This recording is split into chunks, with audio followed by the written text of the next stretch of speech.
Hello, hello, hello. Hello there, Dylan motherfucking Burns. How are you? I'm doing okay. I left my good mic out in a village out in the Kiev countryside. So I'm not going to get it back till tomorrow. So today you have to deal with my laptop mic. I'm very sorry. That's absolutely fine. That's wonderful stuff. As I see this is by default made me more left wing now that my audio has decreased in quality. You are. I mean, honestly, you're positively, socialist with that kind of audio. Yeah. Yes, I'm following Pol Pot thought at this point. I think they've brought me quite down the rabbit hole. Right.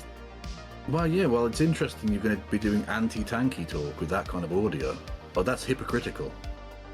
It is. I have worse audio than Hakeem. And therefore, at the end of the day, I think I'm the true leftist. Well, that is how it works, yeah. That is how it works. That's the only thing that counts, yeah. That's all that matters. Yes. Yeah, I wanted to take a look at this video with you, A, because I think it's within your geographic wheelhouse, I guess. Thank you for your great work. And B, long-time YouTube watcher. My long-term partner is Ukrainian, and the last 2 years have been difficult. Thank you very much. Sorry, I'm talking to Kevin right now. I'll read this later. Thank you for the $50. Thank you. Send me the message later. I need to just get it off my fucking chest. Honestly, I feel that recently, because of the Russian invasion of Ukraine, a lot of this history is being revisited. I see on Russian state TV quite a lot the revisiting of the Second World War. We just had the big Victory Day parade. And so while, a lot of this history might seem very distant to me, since, I was born way before this happened. There's still World War II veterans, though, so I still think it's still pretty living history. It affects a lot of today's world. The narratives of this war are constantly dominated by the Second World War, even though there's other wars that have happened since then that I think are a lot more relevant to this one. Like, for example, I think the Moldovan War after the Soviet dissolution might be something you could point to. That's something to set a standard for how the Russians have engaged in Europe post-Soviet collapse. You could talk about the Russian invasion of Georgia.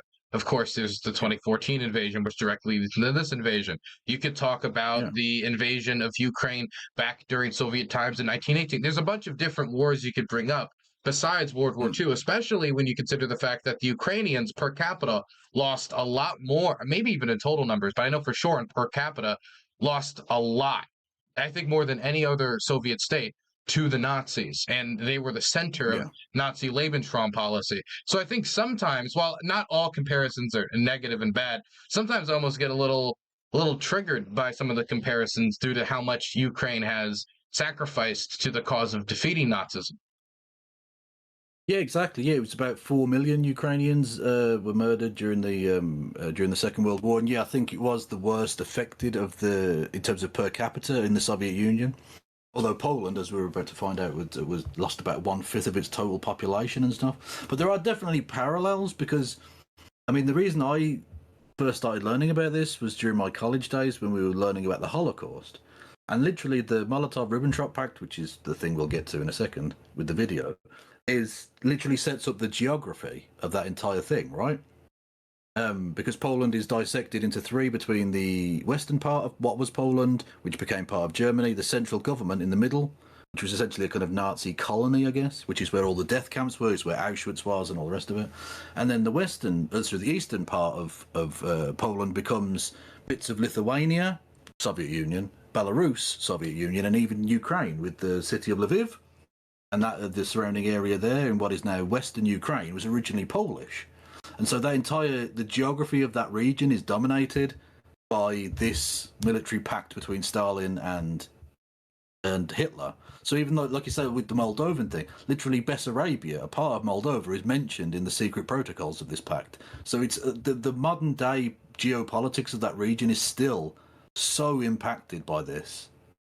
It's amazing how was it? The more things change, the more they stay the same. It does definitely have an impact. I just am kind of always worried at how much a certain narrative has to dominate the conversation. And it's not like World War II has a downward effect on every geopolitical European issue since World War II because it was such a giant geopolitical calamity, tragedy, slaughter that happened in this smack dab and throughout all of Europe. I mean, it felt some of the hardest concentrations of the war. So that is true. It's just that a lot of times I fear that this is brought up again and again and again, in at least my frame of work, as an excuse for rabid open militarism disguised as just like celebrating victory.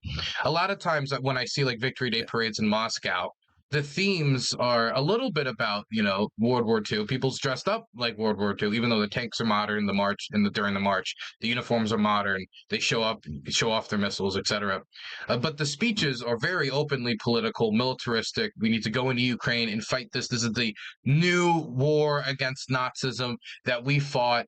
And recently, we've been seeing claims from state TV, and in some instances, even some similar statements from Putin, basically advertising it as if Russia, by their lonesome, went and fought all of the Nazis, and then Europe kind of just swooped in and took the big W afterwards.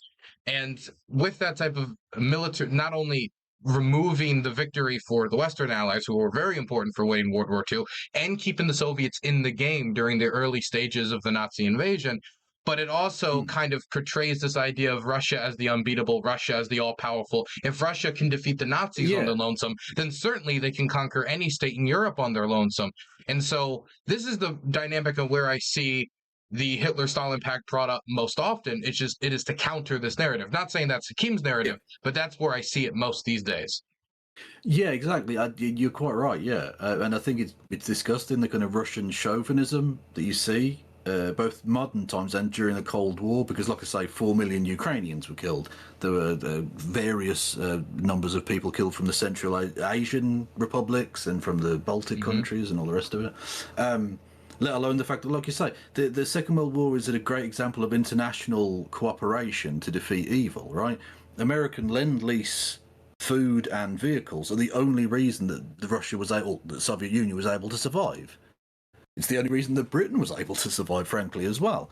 It's international cooperation. It was the two-pronged war that essentially ended up destroying fascism. And I think that's something to be proud of, rather than to try and belittle other people's input to that. And it's especially galling given that Stalin, the guy who they're all doing this in defense of, was Georgian. He wasn't even fucking Russian.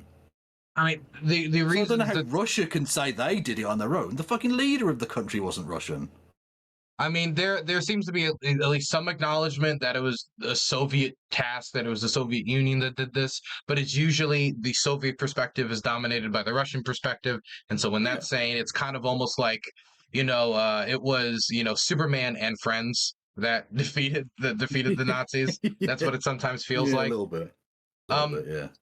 But the thing that gets me about what we're going to be talking about today, and the thing that seems to anger me the most, is this retelling of events where, the Soviets challenged Hitler, and then the Allies kind of just backed off, and then the Allies paid for the hubris, and then later, when Hitler fought the Soviets, they kind of just came to the rescue.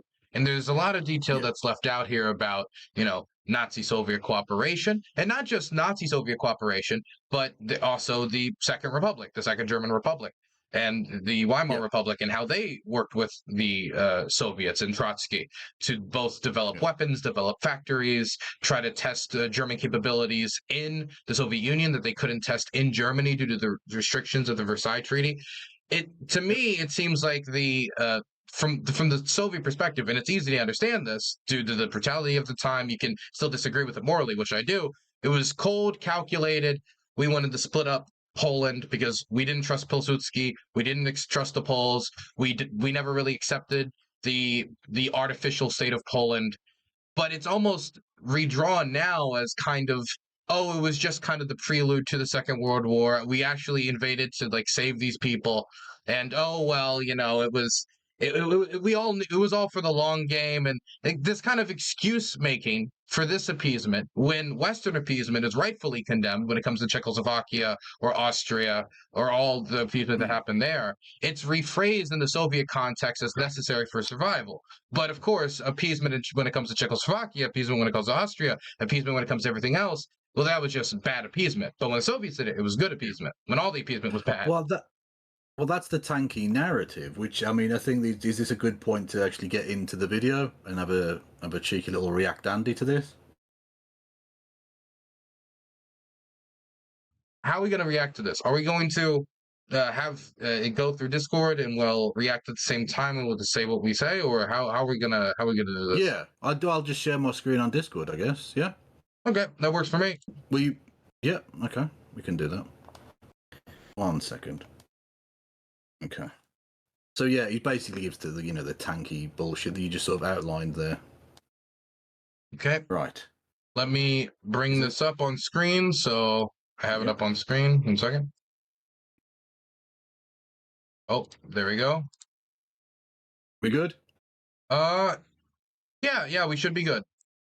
Burns is an immoral, morally Hello. corrupt, We hear a bankrupt lot man. about a supposed Hitler-Stalin pact, and much noise is made trying to link, by extension, two wildly differing ideologies and nations together through some forced horseshoe theory nonsense.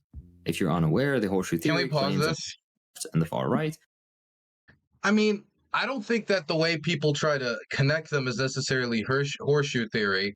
I think that it, like most people to talk about it like just as like opportunistic, that the Soviets didn't like Poland, the Nazis didn't like Poland, and so the Soviets were willing to compromise not only on Poland but on Estonia, Latvia, Lithuania, all the other Baltic states as well.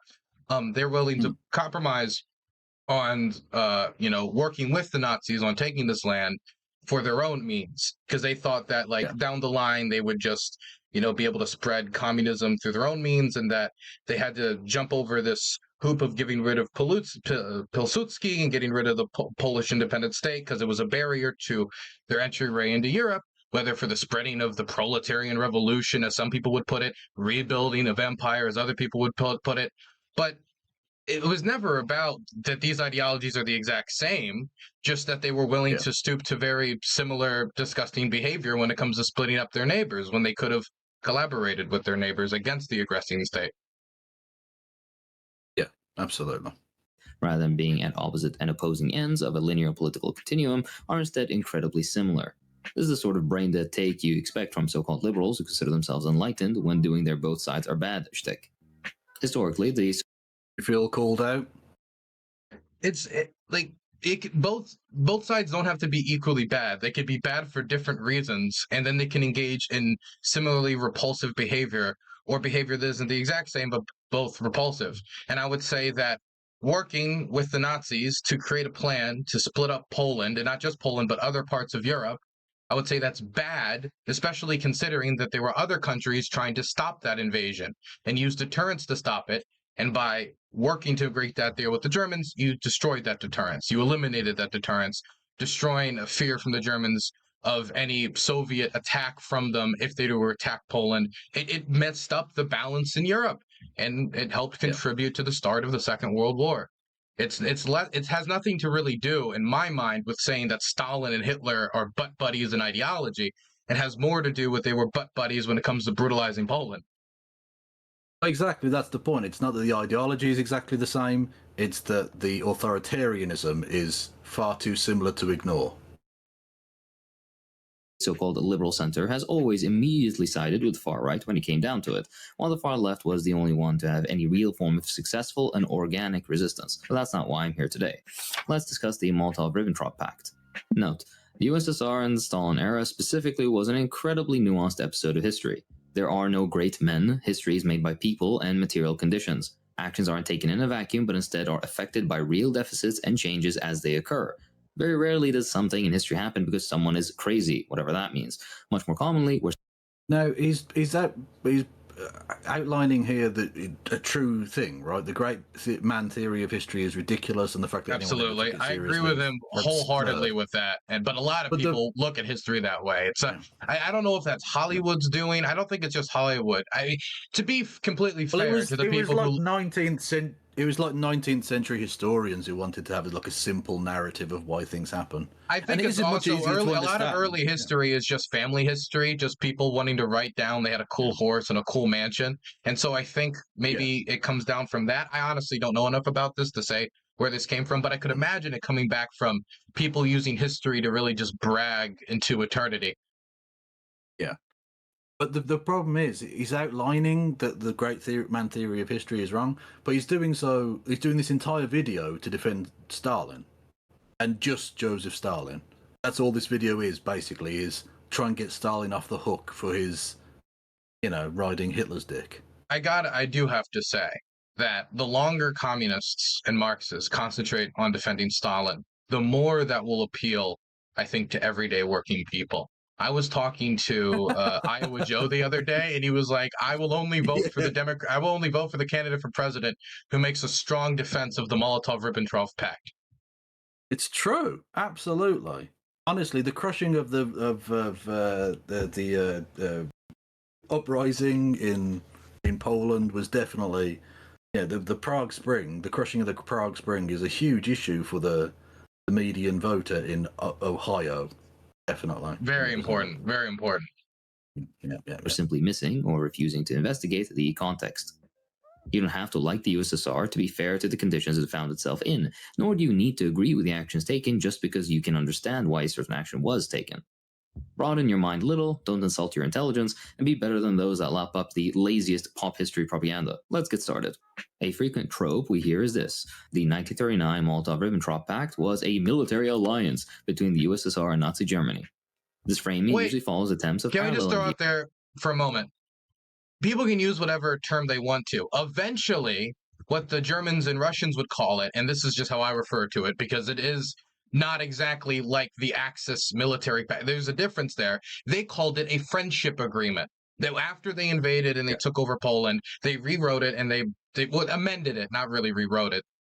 And they called it the friendship agreement. And their friendship was bounded through their conquering of Poland, where they said they would explicitly end the secret protocols, which were revealed by the Russian National Archives in 1995, that they would split up Poland in the event of territorial change, say an invasion, which just so happened to follow right after this agreement was made, that they would split up Poland by the Vistula, which just so happened to travel right through Warsaw or roughly around the Vistula. So it did. You could say it was a military alliance. I don't know if you would go that far, but it was certainly a friendship agreement where they agreed to the splitting up of an independent state, which they both thought was artificial. Well, I would.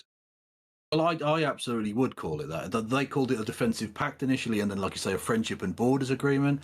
But literally, like you say, the borders of the spheres of interest would go along the Pisa, Narew, Vistula, and San rivers, which are all in Poland. You carved up Poland to your own effort, to the point where, and this is where you can tell it's a military alliance rather than just a defensive pact. They carved up all of these different places. Lots of territory from Poland was given to the Soviet Union or Germany, respectively.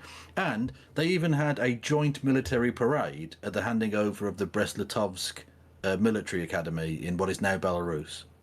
The Nazis and the Soviets had a joint military parade. That's a fucking alliance, then. What do you mean? That's not just like some defensive pact shit anymore. That's you being fucking friends with them.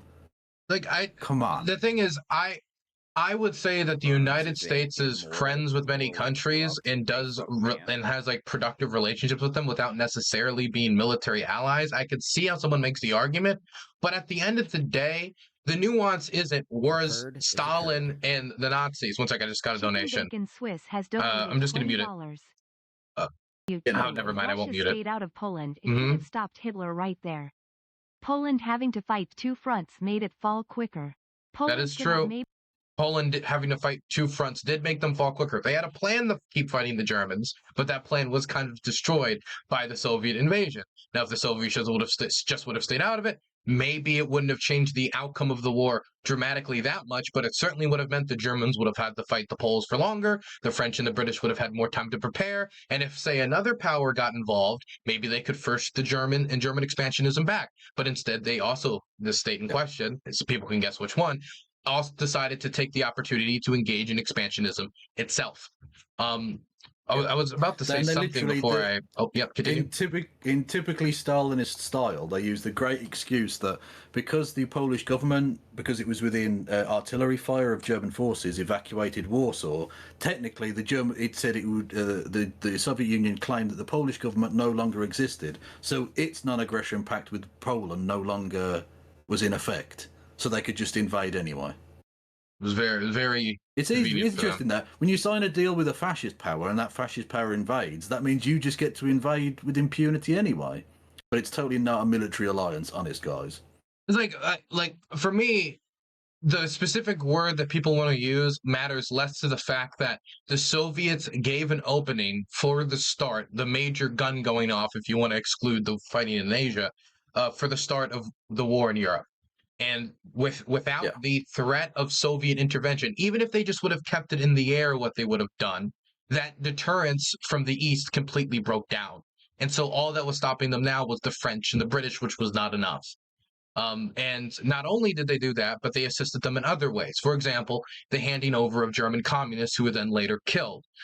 There was also resource trading, which helped to supply both war machines. And I mean, this cooperation, we can isolate it after the Molotov-Ribbentrop Pact and just talk about that. But if you go further back, even before Hitler was in power, both the Wehrmacht government, both the Weimar government and the Soviets wanted to destroy the power balance in Europe. They wanted to destroy the status quo. And so they worked together for military resources and training and research because they both had at least that same interest. And they also both had similar enemies. For example, the Polish government, the Germans wanted back Pomerania, and the Soviets, the Russians, however you want to refer to them, they wanted back what was formerly Russian imperial territory, which they wanted to put into totally not an empire this time.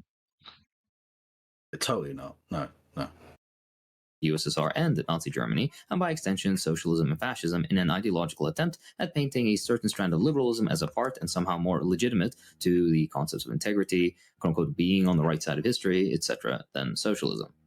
Note that this rarely is used against fascism and is intended solely to paint socialism in a bad light. I wonder...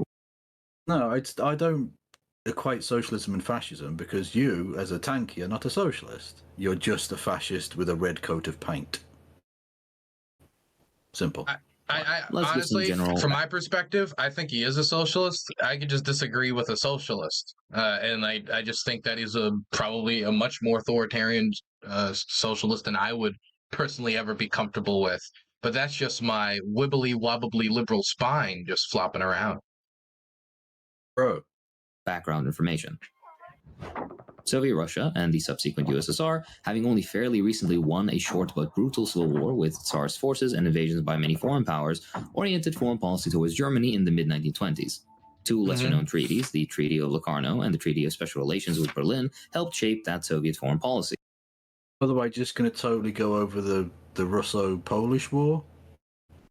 Where, I do think it's pretty important. Yeah. Even when Lenin was alive, they literally invaded Poland. The Siege of Warsaw was where Stalin's career should have ended at that time. He fucked it up so badly as a political commissar that it was thought his career was over, and that's why he began to hate Polish people so much and repress them.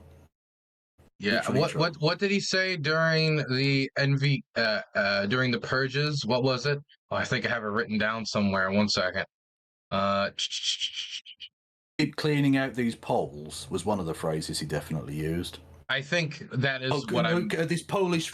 keep cleaning out this Polish filth was the exact... Yeah, there it is. That's what I'm trying to... that you took the words right out of my mouth. Yeah.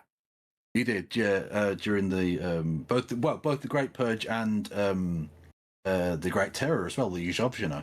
If you were a Soviet citizen of Polish origin, you were 4 times more likely to be purged than any other nationality. Apparently, according to this video, he invaded Poland to save the Poles? Well, we'll see that later. I haven't watched this video. I'm watching this video completely blind. I have, and I fucking despise it. Okay. See. The Treaty of Locarno, between the main European belligerents of World War I, sought to establish a lasting peace, which Soviet Russia would generally benefit from, since the country was so utterly devastated by the Great War and the Civil War following the October Revolution. However, the USSR viewed the treaty with suspicion, since it appeared that Germany was joining an anti-Soviet bloc. The other treaty, that of special relations with Berlin, was meant to assuage these fears by being a 5-year treaty with Weimar Germany, in which they would be neutral in the event that either country was attacked by a third party. Unfortunately, the optimism for long-term peace wouldn't last long. In the late 1920s, the Nazis began their rise to power, which can we just pause this quickly? The appointment of Hitler as the Chancellor of Germany in 1933. The rise of the Nazis.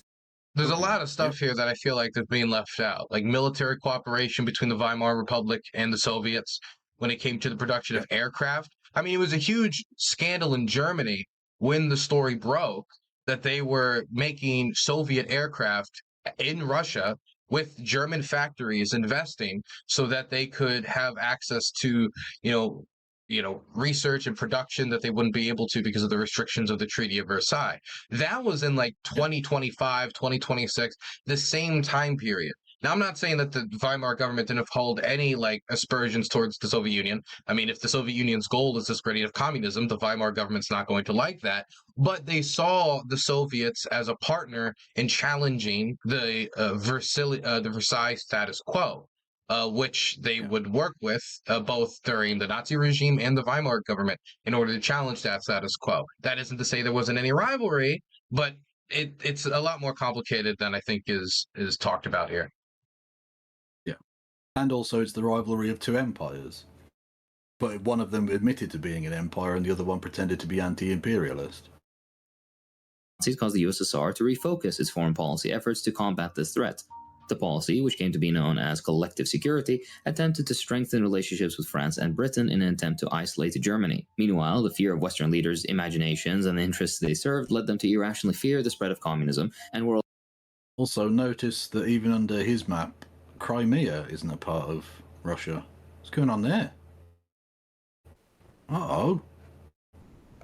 Are you admitting to something here, Hakim? What's going on there, mate? Crimea doesn't appear to be inside the USSR I honestly don't know his opinions on the Russian invasion of Ukraine. Have I missed it? No, it's probably just an oversight on his part, but I think it is funny nonetheless. reluctant to enter into diplomatic relations with the USSR lest they catch the communist virus. Instead, the West decided that appeasing the Nazis would be a better strategy, and we all know how that turned out. As a result of this reluctance on the part of the West, See, like you say, note that he thinks that the Western government appeasing the Nazis was bad. But apparently this attempt to appease the Nazis was good. Yeah, like, for example, if people were to talk about the material conditions of Great Britain or France at those times, neither of those countries wanted to go to war. Neither of those countries wanted to go to war over the remilitarization of the Rhineland.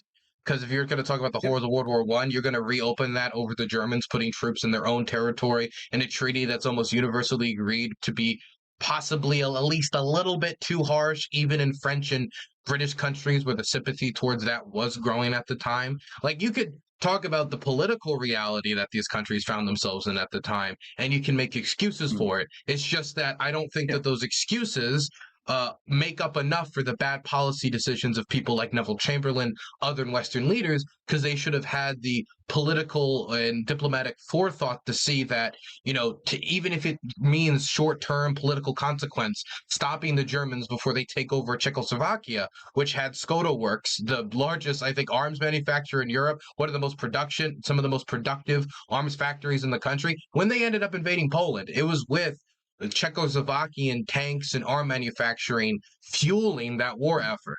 And so you can point towards that and explain it away with the political reality, but that doesn't change what decision they ended up making when it comes to appeasement. Both Soviet and Western appeasement was bad.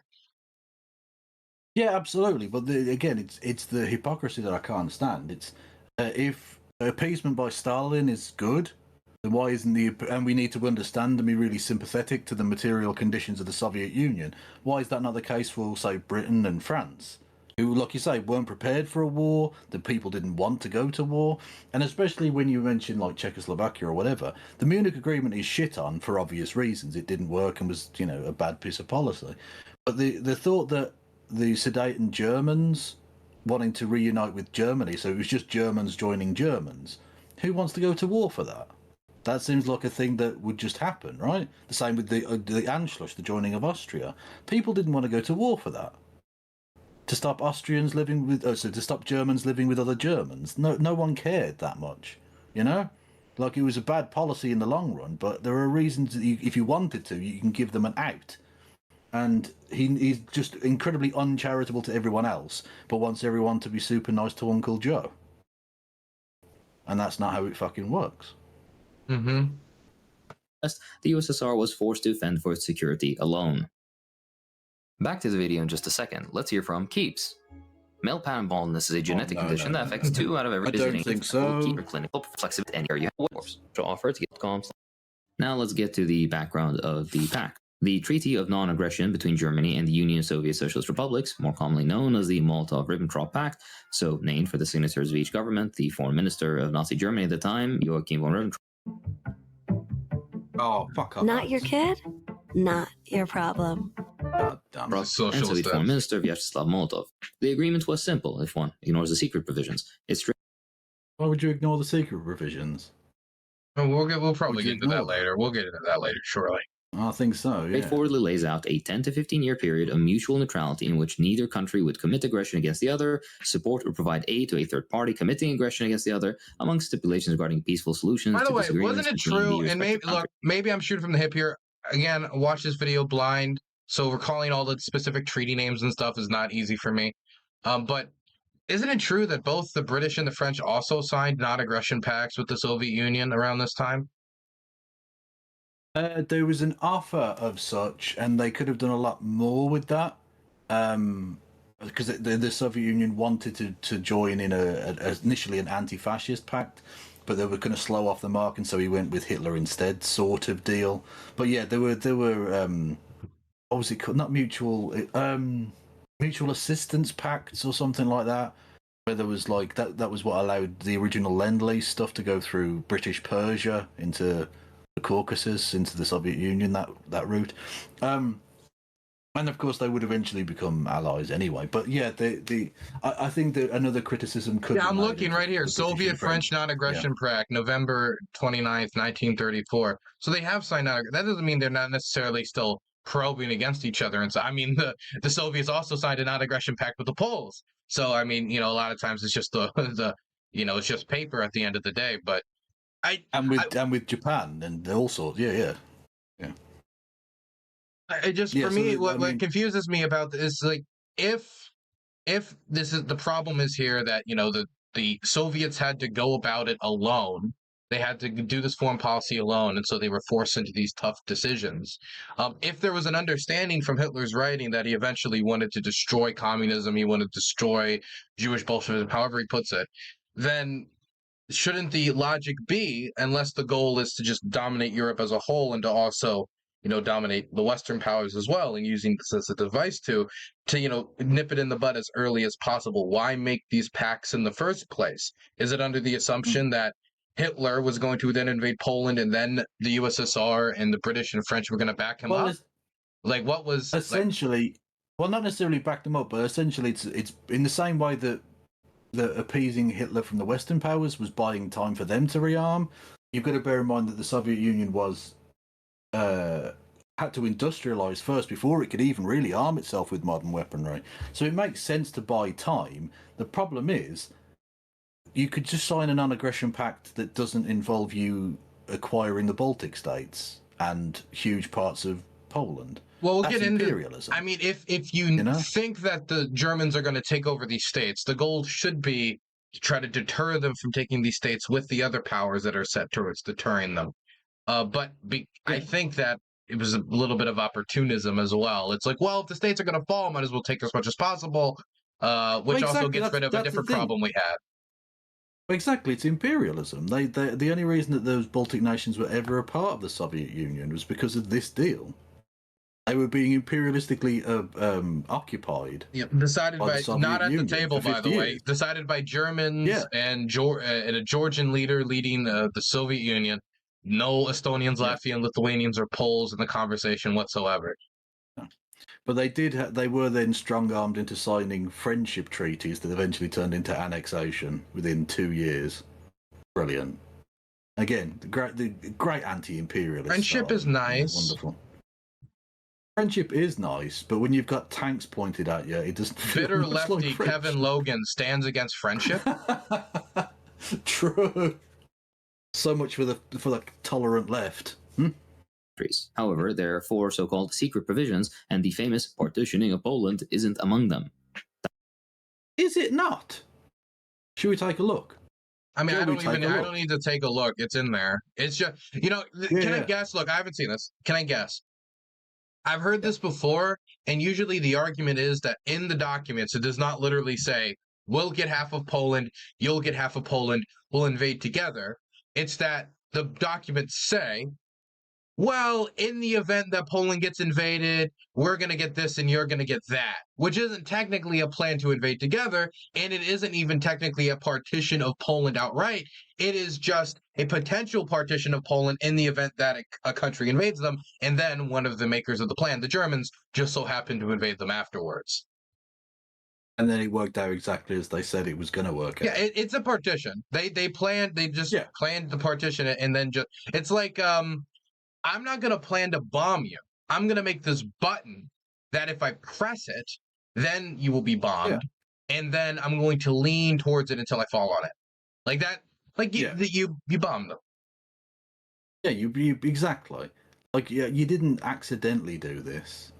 This was a legit. This is so obvious. Look, we're not 6 years old. You can't do this. Well, technically, we didn't say we were going to do it. We just said if this happens, and then one of us did it, and it happened. So we just had to take all of your land. No, you didn't have to do anything. Honestly, I feel like it just. We'll listen to what his argument is. I've heard this before, and so I'm thinking that might be it. Part of the mythos around it always felt like a distinction without a difference. The purpose of demonizing the USSR, as well as deflecting blame from the Allied Western powers' appeasement of Hitler and the Nazis.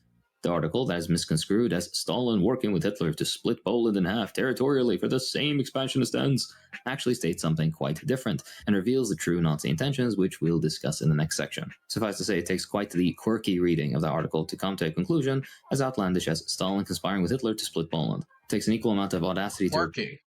No, it doesn't. Quirky. No, it doesn't. It's actually a very, very straightforward reading of the document. Which, again, if it wasn't... Is he going to read the document? I think he reads it. There's a couple of quotes from it. He doesn't read all of it in its entirety. But if it was such an uncontroversial thing, if this wasn't him splitting Poland, why was it kept secret? Why did it need to be? Because people... And then remade secret because they opened up the archives and then they closed up the archives again. Yeah, for 10 years there, under Yeltsin / the beginning of Putin, people could get in there. Not anymore. It's like 1950s all over again. Yeah, so the fourth protocol here is the protocol will be held in strict secrecy by both sides. Why? It's almost as if there was a plan, and it would indicate a plan of something, you know? Yeah, like, honestly, the cover-up, this seems to suggest you might have something to fucking hide here, lads. Just saying. No. Eat this nonsense as historical fact, but that's a conversation for another time. Alright, let's get into more detail. We'll start by recalling that the USSR actively pursued overt military alliances with Britain and France in a policy known as collective security. One such offer, made just 2 days before the war began, had the USSR sending 1 million troops, artillery, and airborne forces to help stop Hitler if they agreed to the Pact. Such a pact would have drastically altered the course of history. Unfortunately, both Britain and France declined the offer, forcing the USSR to operate unilaterally without... Right, but I mean, considering that was never firmed up, I don't know the exact details. Mm-hmm. I imagine he made territorial claims in Eastern Europe that were unacceptable. Is what I'm thinking. If I remember correctly, the Soviets wanted to take troops, 1 million troops, and station them in Poland to guard Czechoslovakia. And the Poles, having the brief, not too long ago history of the Polish-Bolshevik War and, the Polish operation, the NKVD Polish operation and the purges and the killings, they were probably not too hyped to take 1 million Soviet troops, station them anywhere near Warsaw under the Stalin government. Now, maybe they could have made a separate deal that would have not included that, but that is a totally different history. And I don't think it's completely outside of Polish national security interests, because the goal of every state is its own survival, to say that 1 million possibly hostile troops, which marched on our country just 10 years ago, from a government that considers our state artificial and a threat to them, because they don't like the government of Pilsudski, they don't like that government in Poland. They feared Pilsudski's idea of a commonwealth with the Belarusians, with the Ukrainians, with the Lithuanians. I think it makes sense that the Poles would be scared of such a scenario. That information has to be included to understand why one of many reasons why that deal didn't end up working. Which, hey, he said we needed to get into the nuance of the history. Here's the material conditions. Well, indeed so. And of course, the fact that even if Poland had wanted to allow that, they already had non-aggression pacts and neutrality pacts with all of their bordering states. Do you think Germany might have seen 1 million Russians on their border as a little threatening? I think they might have. I think that would have been actually a legitimate casus belli to potentially invade Poland if that had been allowed to happen. Can I also throw forward? Sorry, finish. I don't want to interrupt you. No, go on. Even if, let's say we were to give them all this, let's say we disregard Polish concerns about occupation, which kind of goes against what their whole reason for participating. Why would they participate in an operation to protect their sovereignty if the operation itself could destroy their sovereignty? But if we were to ignore that and just assume that the Allies shot it down for no good reason, and they would have shot down any version of it because they were just in the mood to give Hitler everything they wanted, which doesn't really make much sense. But let's say that they did that. Why would that then make the Soviets decide we have to make this deal with the Germans to split up Poland when the French and the British made very clear that they could not back off of the Polish red line? If anything, you would say, "Oh, great! The Allies have stopped they're sitting on their hands and they're finally saying, here's a red line. We will work with them now on that red line." Yeah, exactly. I gotta say, last thing. The first plan that the Soviets had meant 1 million troops in Poland, and the thing that they ended up doing a few years later was 1 million troops in Poland. Just saying. Yeah, true. And of course, the Soviet troops wouldn't leave Eastern Europe until the early 90s. So their fears of being occupied for all of that time were pretty well founded, as it worked out. You know? Yeah, and I'll also throw that there were Polish socialists that were very anti-Bolshevik, and they believed that an imperfect republic, no matter how flawed, was better because they were in the pro-independence movement than Bolshevik occupation. Those similar things existed in Spain as well during the Civil War, etc.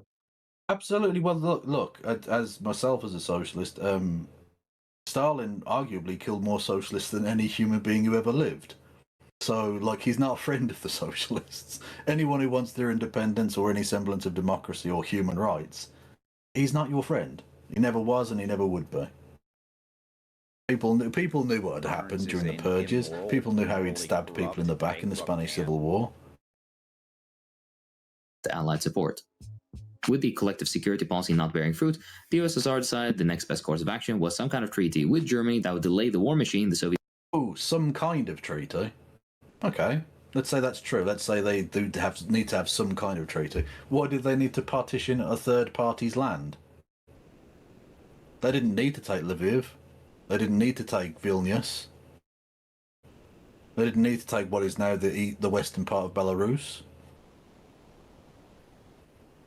They didn't need to take the Baltic states. And yet all those were part of their country until 1991. Yeah. If the plan was containment, the British and French policy on appeasement had clearly changed once the Polish red line had been crossed.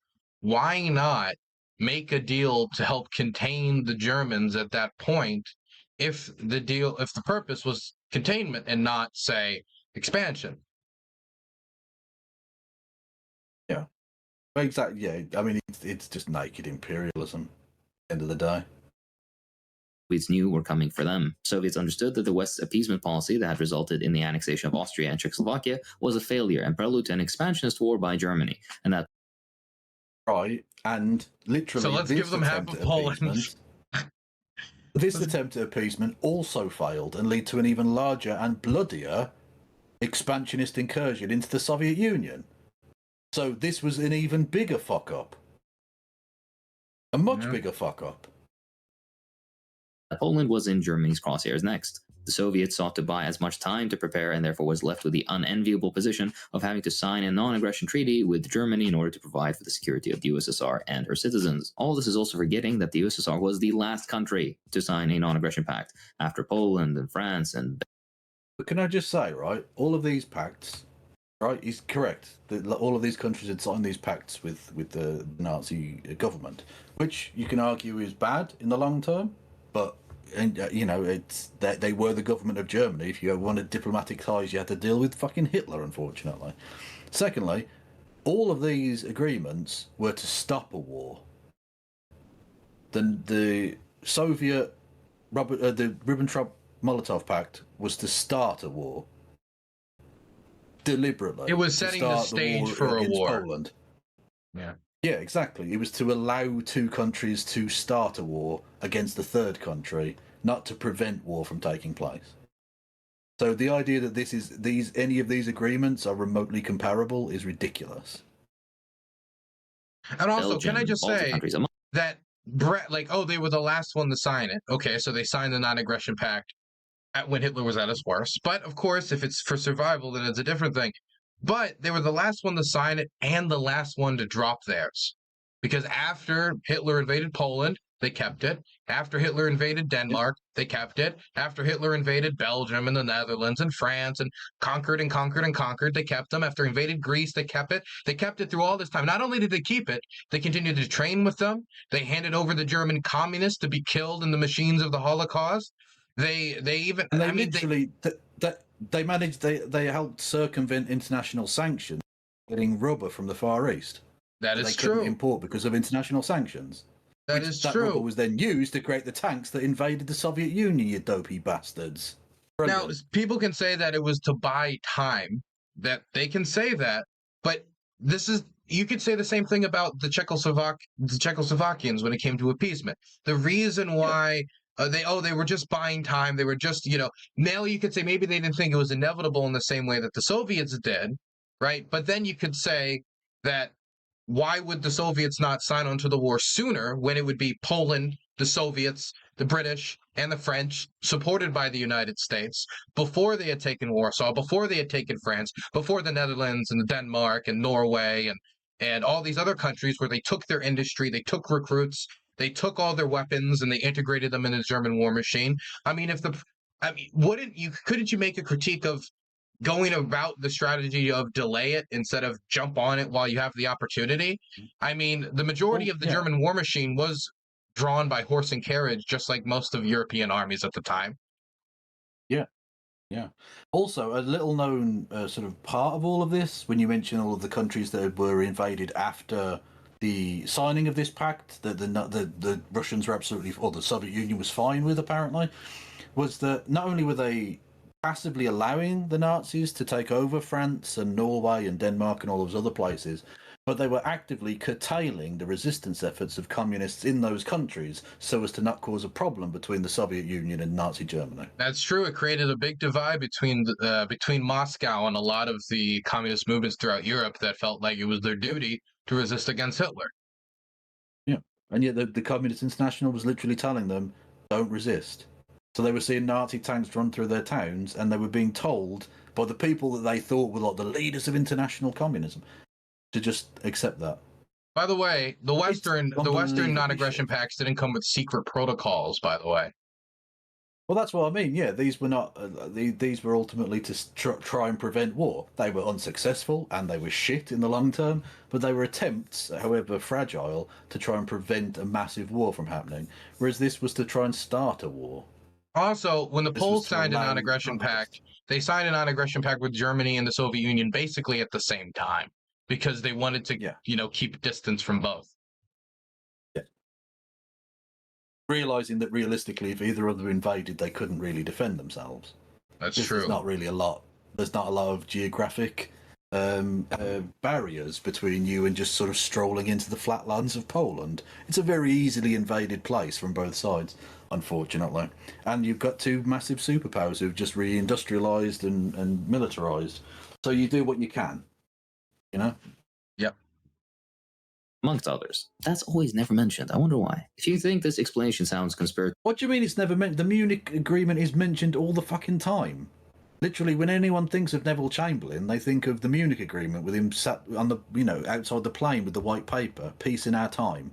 I think some of the earliest knows about him. Some of the earliest writings of the Second World War is immediately critical of that policy of appeasement. Like some of the, I think it was C.H. Carr, one of the early realist authors, in his book, I think it was like the 20 years or 30 years crisis, I forget what it's a history between 1919 and 1939 and what led up to the war. I mean, they point out appeasement pretty clearly as one of the reasons why war came. Yeah. Yeah, it's not, look, it's just a lie from Hakim, not at least first in this video, saying that people don't mention any of this. Of course they do. Of course, any reading of the Second World War has to take into account how it started, which is with appeasement. conspiratorial or as call me propaganda, then consider that this explanation was common as early as 1943 when in Time magazine, former US ambassador to the USSR Joseph Davies was interviewed about various topics regarding the USSR.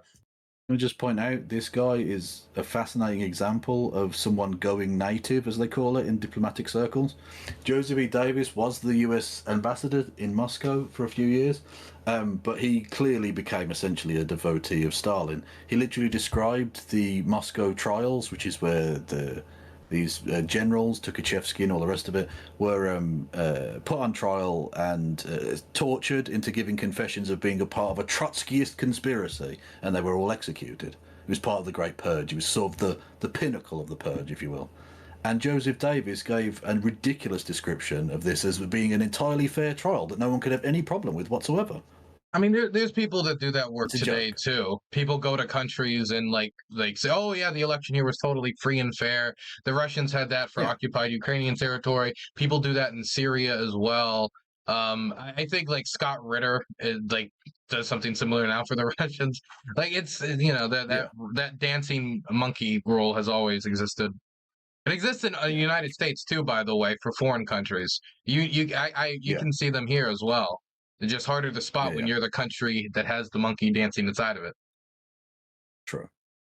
In his response to the fifth question about the USSR's opaque foreign policy, he said, in part, and I quote, "When they, the Soviets, lost faith in both the will and the capacity of the Western democracies to join them realistically to stop Hitler, they still tried to maintain their security and their peace by entering into a non-aggression pact with Hitler in 1939. This was not a pact for mutual offensive against Germany's enemies. In that particular, it provided only..." Why did they both invade Poland then? If it wasn't about attacking Germany's enemies, why did they both attack Germany's enemy? That would seem like a strange reaction, no? That neither would attack the other. They gained precious time, which they feverishly employed to protect their security against the inevitable Nazi attack. This isn't the only mention of By this the way, can I just throw out there that when we talk time. about buying time for the Soviets, it also bought time for Hitler. The reason why Hitler wanted a non-aggression pact with the Soviets was because he didn't believe, smartly, that he could fight the Poles, the Soviets, the British, the French, possibly supported by American industry for, like, who knows how long the war would last. And so the plan was to basically make an agreement with the Russians, beat up the Poles, turn around, beat up the French, sign a treaty with the British, or make some agreement, and then turn on the Soviets and crush them. So the Soviets gave Hitler what he wanted, to be clear. Now, you could say that, oh, they had totally good material reasons, but to be clear, Stalin gave Hitler what he wanted. Yeah. Well, there's no doubt the Nazis came out best from this pact. 100%. They got more of what they wanted from this than anyone else did. I mean, it was this pact 100%. that laid the groundwork for them to take like a lot of Europe, France, the Netherlands, Denmark. If Germany would have been ganged up on, I mean, it would have been better if they did in Czechoslovakia because they wouldn't have had that arm industry. But the sooner people ganged up on Germany, the better, in any scenario. Yeah. Also, Poland didn't help because when they did invade the rest of Czechoslovakia, Poland invaded and took a small part of what was Slovakia. Which had ethnic Poles in it, which again sort of didn't help in terms of the international opinion of Poland at the time. Which is true. That is true. No, Calling the USSR, and I quote, realistic, it backs up the claim with the following. She, the USSR, had been the greatest advocate of collective security, but when she saw that the democracies would not support that policy, she turned completely around and gained time to prepare herself by signing a pact with Hitler. The third mention is brought up in a larger context of other treaties and agreements the USSR had entered into prior, including their acceptance into the League of Nations, and I quote, under the aegis of then Foreign Commissar Litvinov, the USSR tried to establish collective security as a method of... A couple of points on this. Firstly, he mentions the League of Nations. He doesn't want to mention the last act of the League of Nations, which was to expel the Soviet Union because of its invasion of Finland. Another piece of imperialism that Stalin wanted to engage in. But he wasn't being aggressive against his neighbours. Also, he mentions Litvinov. That's an interesting name to bear in mind in as the video goes forward. Yeah, I wonder why. I heard he lost his job. I wonder why. Yeah, it was interesting that. Litvinov was the foreign secretary in the USSR before Mr. Molotov. Yep. And his birth name was, oh, fuck's sake. Not. Oh God, it's totally blanked. My mind's gone fucking blank. Anyway, he's a Jewish man, and he was referenced as being a Jewish man in Nazi press, and so Stalin literally said these two quotes. Firstly, cleanse the department of Jews, and literally used the phrase "clean out the synagogue" when referencing the Foreign Office in Moscow. That's what he referred to them as. So he got rid of the Jewish all guy. part of collective security, Kevin. It was all part of collective security. Of course it was. Of course it was. If you don't humiliate yourself and go engage in some anti-Semitism, then Hitler would have started his war against the Soviets a week earlier. Yeah. Exactly, yeah. Like, it's just some weird, fucked up anti-Semitic Nazi shit, man. Like if you don't want to be compared to Hitler, don't do Hitler shit. Thwarting the rising tide of fascism, but the League of Nations collapsed and was followed by appeasement in Munich, the Soviet-Nazi Non-Aggression Pact in 1939, and the entrance of the Reds into the war when Hitler invaded them on June 22nd, 1941. By now it should be crystal clear that the narrative that resulted from Cold War distortion is in blatant contravention of the facts. The fact the USSR sided with Germany wasn't a military alliance, it was a means of buying time to prepare for the easily anticipated invasion. Related to the military alliance myth is the claim that Stalin conspired. Like, people can phrase it however you want. They work together. They work together to split up Poland. They work together to split up all these other countries. Him saying that it wasn't really in there is nonsense. It's word games. It's a distinction without a difference. When you're saying, well, they just said they split it up at the Vistula, not specifically, I will annex this, you will annex that. They just said that if the country happens to get invaded, it's all a distinction without a difference. I don't care about which word game is used. Call it what they called it if you want. Call it the German-Soviet Friendship Agreement. Call it that. Say the Nazi-Bolshevik Friendship Agreement. You can call it that if you want. It just probably doesn't roll off the tongue if you're defending the Bolshevik position. Yeah. It was originally called Finkelstein. Enoch Finkelstein was his birth name, and he was referred to as Finkelstein in the German press. And that was embarrassing for Stalin, so he did some anti-Semitism, as you do. In terms of defending the Nazis, when Ribbentrop went to Moscow, another thing that Soviet defenders don't like to point out was that they had literally the entire of the central Moscow station was festooned with Nazi swastikas. Not to mention bringing him over to military marches. We don't need to get into all of the specifics. But also, Chad is asking me to read the agreement. The only reason I haven't brought up the agreement to read it at this point is that I don't want to read it and then reread it again when Hakeem assumedly is going to bring it up, because he can't just claim that it's not in there and then not read the questions, the dividing lines and the secret protocols. Which, I mean, why keep them secret if it wasn't? Yeah, exactly. What would be the motivation to keep? Why would there exist a secret part of the protocol in the first place? If not as a way to help divide up Poland, and anyway, I'm only waiting for the stuff to come up, and then we'll read it. Yeah. With Hitler to partition Poland between Germany and the USSR in one of the secret articles of the Pact brought by the Germans, specifically secret article number 2. If you read through it, it's fairly clear as to what Germany's true intentions were. The most obvious happens to be in the first line of the article. In the event of a territorial and political rearrangement of the areas belonging to the Polish state. This is a rather long-winded and euphemistic way to describe an invasion. The phrasing really betrays what the Germans want to do and then presents them in the treaty as a pure... Right, but you're not going to read the rest of the sentence. The spheres of influence of Germany in the USSR shall be bounded approximately by the line of the river Vistula. Yeah, so literally, the USSR shall be bounded by a river that flows through fucking Warsaw. So not Soviet territory then. So literally, they can have all of the territory up to the Vistula. Yeah. By the way, for chat, I'll bring up a map here to show you where the Vistula is, so you can get an idea that, again, this is quite literally just, if you were to divide up Poland, this is how you would divide up Poland. It divides them just up, basically not straight down the middle, but wavy down the middle. It is how you would write an agreement to cut up Poland. Yeah. Now, to be fair, they didn't take all the way up to the Vistula. Warsaw, for instance, was in the General Government District, which was essentially a hellscape no man's land between the two. where all the death camps were, and both the Warsaw and Łódź ghettos were. So it's literally where the killing fields were of the Holocaust.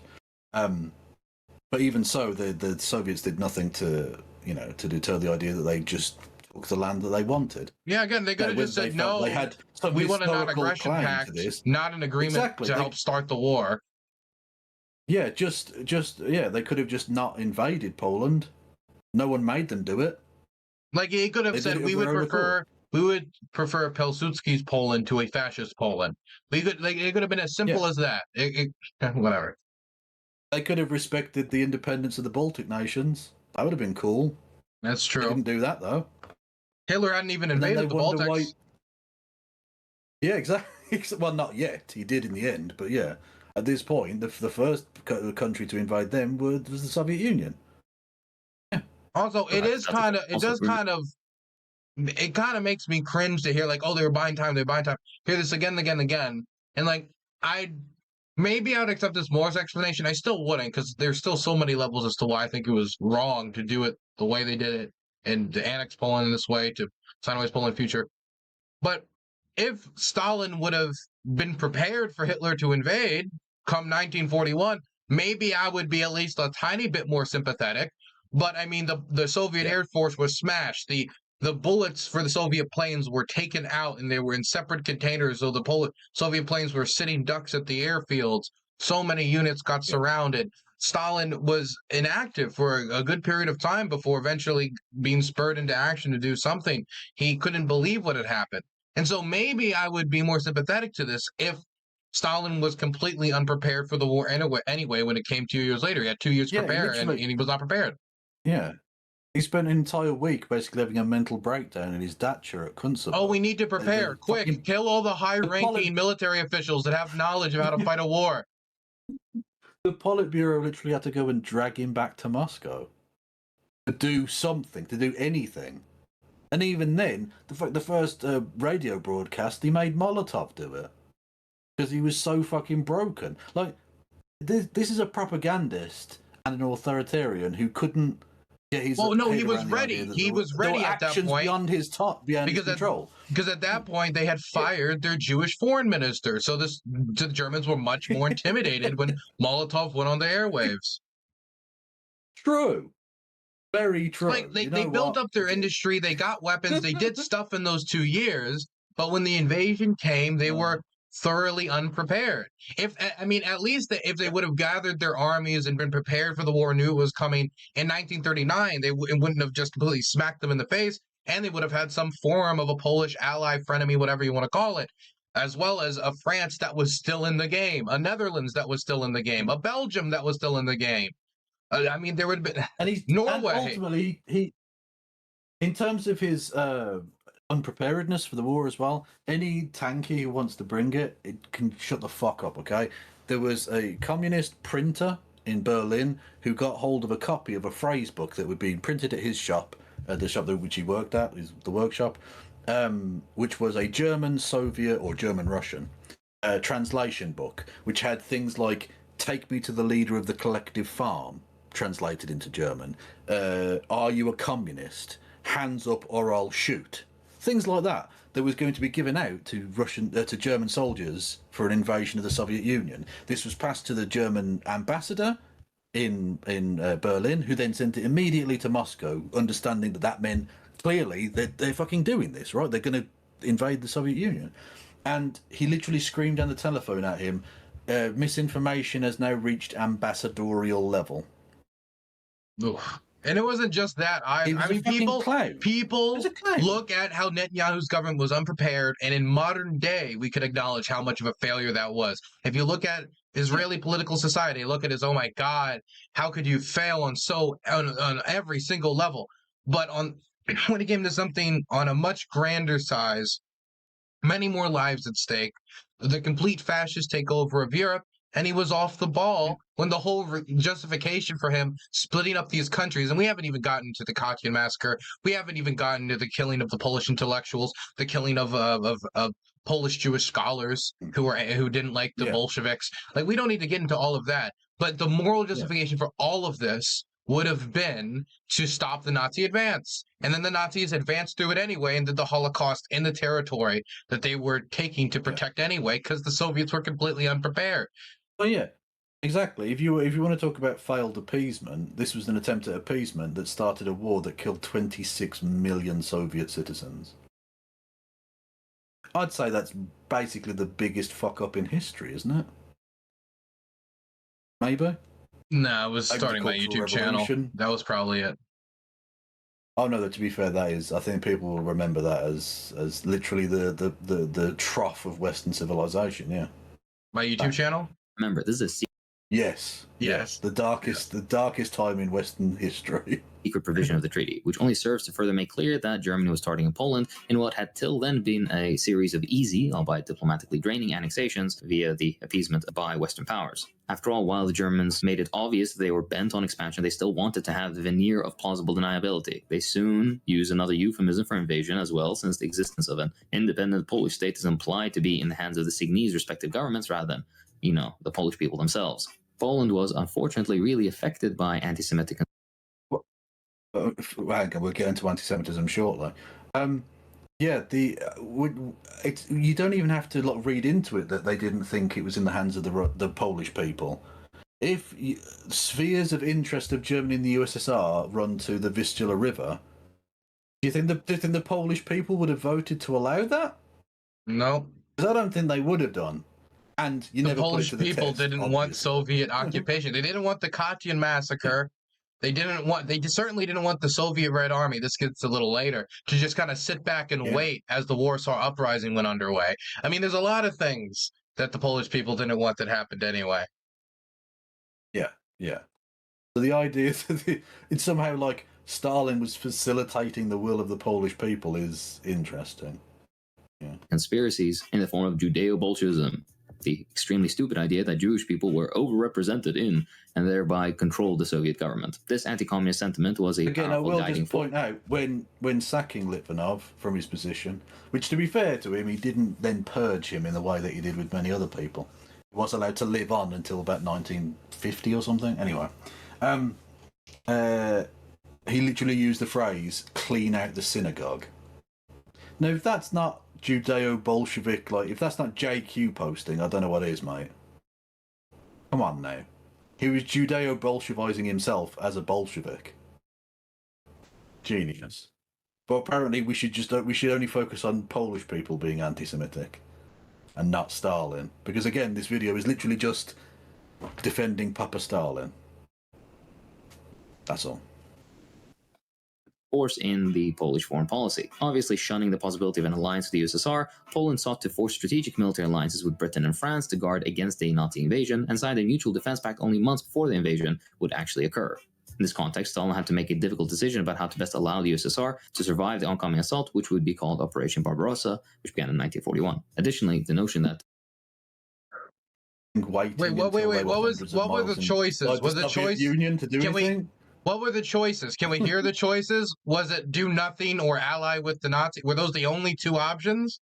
It was make an agreement, make a friendship agreement with the Nazis to split up territory, or do nothing and just let the Germans take all of Poland and just be like, oh, it is what it is. There's other policy. You could just stop any invasion from Poland in the first place. Support the Polish government, even if you don't like them. Yeah. For example, if the argument is being made, if the argument's being made that the material conditions forced the Soviets to work with the Nazis, then surely you could make the argument that material conditions could force Stalin to work with Pilsudski's government.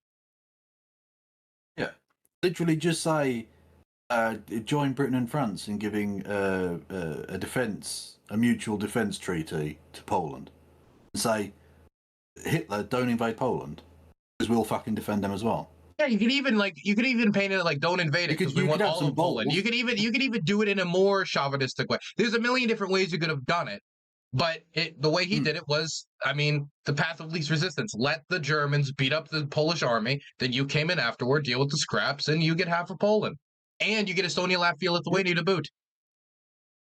Yep. And then they wonder why the Estonians, Latvians, and Lithuanians want to take down Soviet war memorials. Motherfucker, they didn't consider themselves part of the Soviet Union. They were being occupied. They've got their own memorials. That's cool. The people who fought against fascism should be rewarded and celebrated. But the Soviet Union, like literally, what was Stalingrad is now called Volgograd, been renamed, thankfully. The Soviet War Memorial isn't to the people of Stalingrad, or even the city itself. It's to the Soviet Union. Just to me that you're just doing an authoritarian state thing rather than actually giving a fuck about any of the people involved here. You know? Just a thought. Stalin was secretly planning a joint offensive with Hitler in order to partition Poland hasn't really been substantiated. If you look at the order of events, the reaction... Except it literally did happen. You can't say it hasn't been substantiated. It happened. They signed a thing saying if this happens, yeah, but, and then it happened. To be fair, that was pretty recent. Maybe, he hasn't heard of, World War II. Yeah, no, that was just last week. It was pretty recent. Yeah. It was pretty recent. Right. Action of the Soviet leadership and the actions of the Red Army, which we're going to talk about in a second, you clearly see that this was not the typical actions of a conquering army. Stalin's focus on invasion threat from Germany and the time he was trying... Were they an army that conquered? Because that would suggest to me they were a conquering army. I mean, they fought the troops that were there. Then the troops conceded because they couldn't win, and they took land. Yeah. Then they killed the public. Yeah. They killed intellectuals. They massacred soldiers and officers and the political opposition. They then engaged in deportations, mass deportation. I think they acted like a conquering army as much as any other conquering army, at the very least. That seems conquering army adjacent, at least. You smash the previous institution. You just. By the way, I just want to say this quick. I keep referring to Pilsudski's government. I know he dies in the 1930s. I just keep referring to Pilsudski's government because I like to say number one, I like to say the word Pilsudski. His name is fun to say, but also because I forget the name of the guy who follows him. Continuing, sorry. This war one was only in regard to the USSR, not Poland. Of course, he only cares about his own nation. The USSR leadership was absolutely blindsided by the Nazi invasion of Poland. It occurred only 1 week after signing the Pact and only 1 day after the Supreme Soviet approved it. These are not the actions of a state anticipating a joint offensive. Just to be clear, the USSR leadership understood Hitler was planning on invading Poland. Okay, so just because their invasion was shit and poorly organized, not unique in Stalinist Russia, by the way. I mean, their invasion of Finland was also shit. I mean, they probably didn't think it had to be that organized because what Poland could sustain itself against Germany, let alone two. I mean, if the argument is Moscow-centric hubris, you're going to get no argument from me here. But, I mean, yeah. This is like again, it's not even unique for Poland. This was the second poorly organized invasion of Poland that Stalin had. Like, this wasn't even his first go-round on the merry-go-round. Like, this was a thing he did. He was a fuck-up. And it wasn't until he started handing over power to generals that they started winning the war. Crazy, I know. Imagine that. Allowing people in the field who have expertise and experience in the matter is better than having, a nationalistic loudmouth prick sitting in the comfort of the Kremlin. I wonder if there's any echoes of modern day examples in that anywhere. The Russians learn their lessons with people like Shoigu. Yeah. True. Poland, but not so immediately and so blatantly. Due to them being caught off guard, the Soviet invasion of Poland not only happened days after the Nazi invasion, but was hastily and poorly organized. The Red Army was still devastated from World War I and the Civil War. Much of the Soviet efforts at the time had been focused on improving the lives of people and rebuilding the country. In fact, Polish citizens were often very surprised that the Red Army was so deprived, as far as armies go at the very least. Citizens mentioned that their malnourished... I will throw out there that if this Nature is under attack. Nature's under attack. If this is the belief, then I do want to say probably wasn't a smart move to invade Poland during the end of the war, during the Russian Civil War.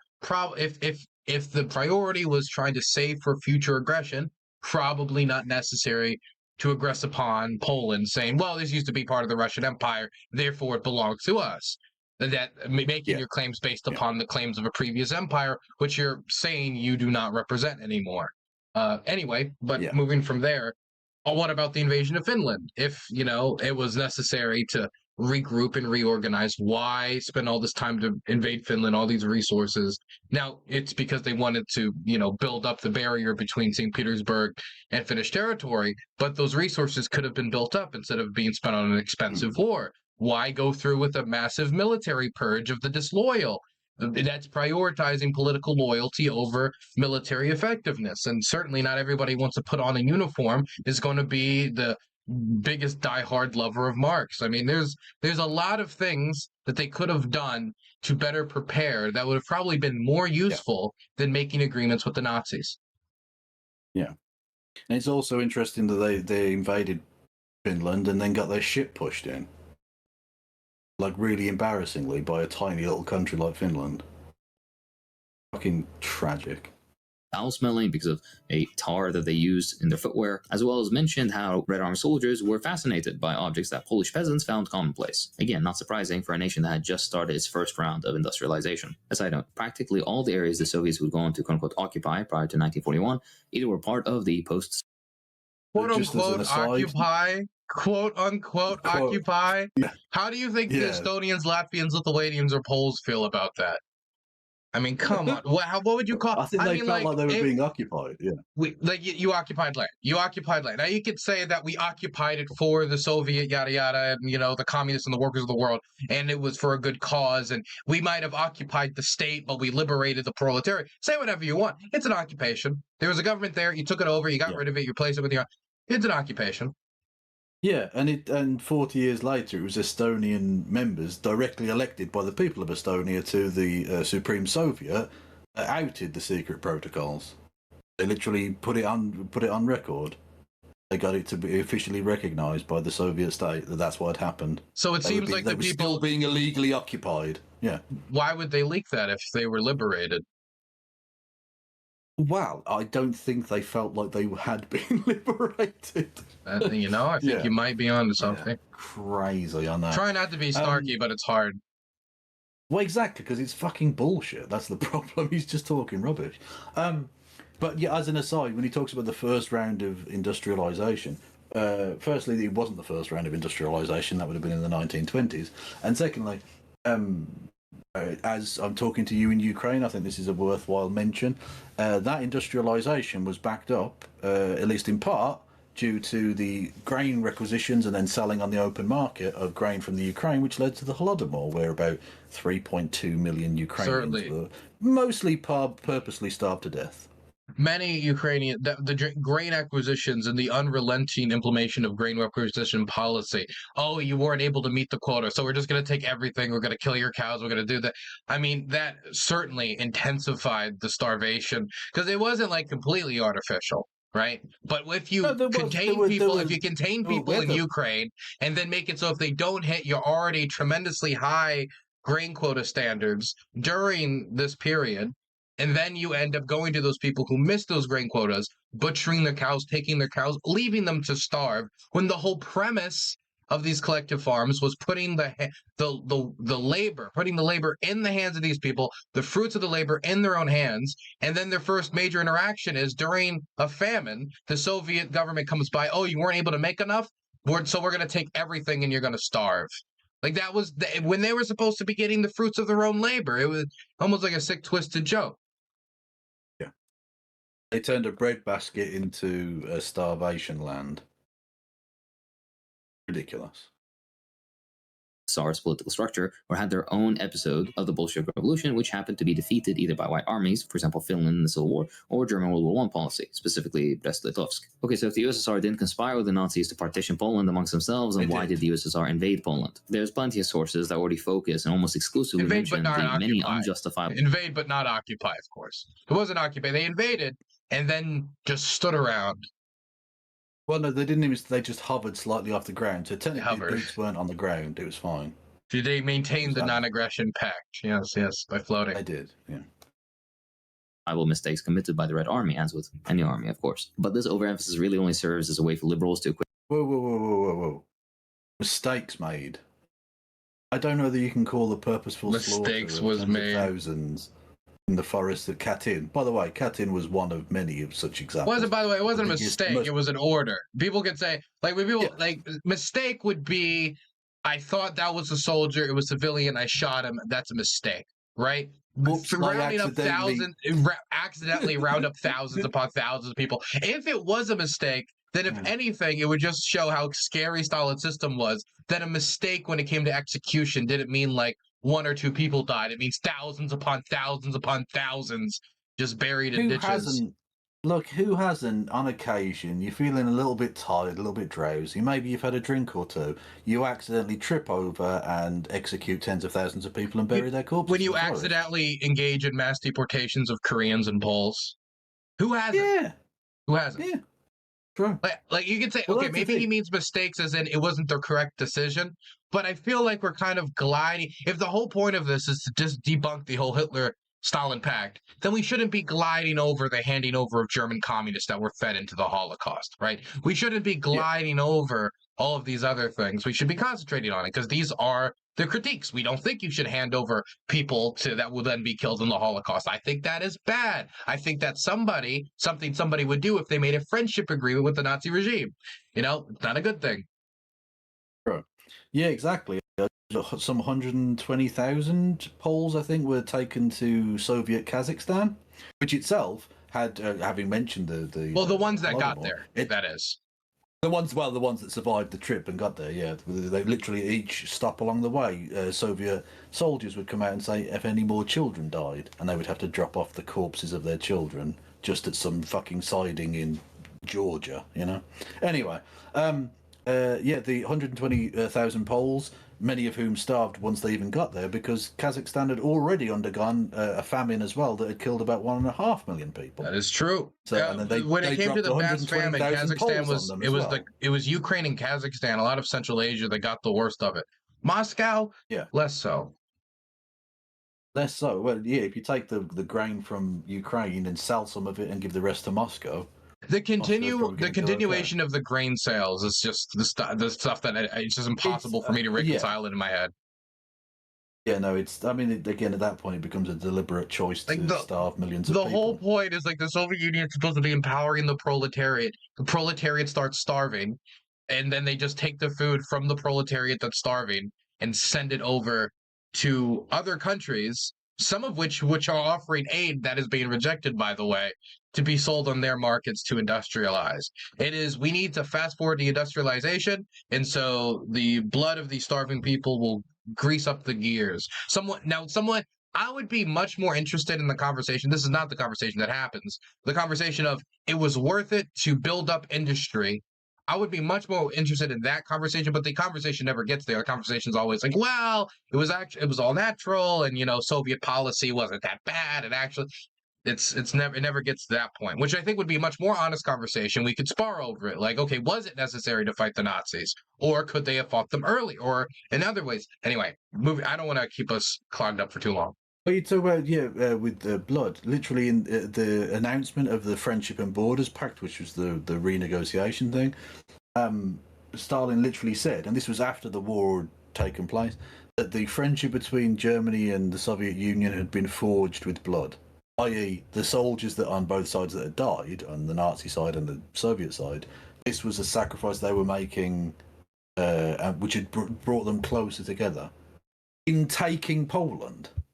You know what I mean? Like it's so his narrative here of the Soviet Union being like doing this with some sort of angelic reason behind it is just fucking absurd. It's just he's just a liar. I don't know how else to say it. Equate the communists and Nazis, which is an ideological pool with the depth of a puddle. Let's take a look into the nuance. The USSR leadership's original justification given for the invasion of Poland was to regain lands lost in the Treaty of Riga, which concluded in 1919 and 1920. Why does it deserve those? Why does it deserve the lands of an empire? If this is the case, then the British can claim like a lot of why do they get that land? Why do they get it? Yeah, why did the German get half of it? Why do they get the half? Why do they get the lands of an empire? Yeah. Even that justification isn't good, let alone the secret stuff before that came out. The Eastern Seaboard of America, we want it back. Okay? All of that. It's out. And India. You can have Delaware. One Polish. Yeah, fair enough. Bolshevik War. Ukraine and Belarus. At this point, we'll take it. Post Brexit, Delaware will do it. Yeah. Were invaded by Poland in their attempt to re-establish the borders of the Polish Empire of 1772. In the treaty, the Polish border was established by Britain and the US at 200 miles east of the Curzon line. However, due to By the way, march why of are we time calling and it the migrations of Polish Empire of 1772? Is he talking about the Polish-Lithuanian Commonwealth? I believe he is. Yeah. Why is it called the Polish Empire? Why would it be? I mean, This is maybe he propaganda. doesn't respect the Commonwealth as much. Maybe it's like it. I mean, there's certainly not everybody was treated the same. That's whatever. It's a minor point, but I just wanted to throw out there. Why Polish Empire? Whatever, doesn't matter. people that occurred during previous eras, the lands acquired by Poland were no longer ethnically Polish, but were mainly Ukrainian and Belarusian. Therefore, Poland was seen as an occupier colonial power. Whoa, okay. I'm at home, Slice. How do you feel the people of Kazakhstan felt about being ruled by Moscow? What about the Ukrainians or the Estonians, the Georgians, the Azerbaijanis? Do you think they were like super dope? They loved being treated like second-class citizens by Moscow. Not to mention, What the fuck are you talking about? There were a ton of Polish people in like parts of Ukraine that was occupied in that. There were like these borders are never going to be 100% formed along demographic lines. And attempts to reform them along demographic lines as immigration and intermingling and other things change it. I don't know. It's risky business. It's bloody business. Yeah, well, that's the problem with Wilson's self-determination thing at the end of the Second World War, the First World War, was the idea that you could give each peoples of Europe a homeland is ridiculous. It ended up like the Holy Roman Empire with, just individual cities being states and stuff. It's impossible. The ethnic diversity and complex nature of it all. There are Poles in Ukraine, Ukrainians in Poland, Russians in China, Japanese in Korea. It's all over the place. It's impossible to have it. Russia is still today a very ethnically diverse place in a number of ways. It's got loads of different ethnic minorities. The same is true in Russia and Poland and all the rest of it. And that's something I think that should be celebrated, that peoples can get along in that way. It doesn't have to be like some sort of tense, evil fucking thing. And yet, a lot of Tankies will celebrate the fact that there was an ethnically pluralistic place, and yet point out that, Poland was ruling over these other people, rather than Poland being an ethnically diverse place, which is fine, actually. I mean, there is problems with the Polish government of the time, but I find it hard to listen to the Soviet government coming in the Belarusians and Ukrainians that are in this territory. Number one, there was a Ukrainian government that was smashed by the Soviet Union, the Ukrainian People's Republic, and it was conquered. Yeah. And that had an alliance with the government of Pilsudski. Okay, that is Pilsudski's government, to fight against the Soviets, try to beat them back, and that led to the eventual Soviet invasion of Poland. So I don't think you can necessarily just claim the Ukrainians in that manner. Just because you got their land, that means you get all the land that has ever had any Ukrainians in it. And if this is the standard that we're applying by, then, could there be a claim from, and this is something that Stalin feared, of other countries into the Soviet Union based upon demographics, like Koreans. And there's a lot of Koreans in East Asia.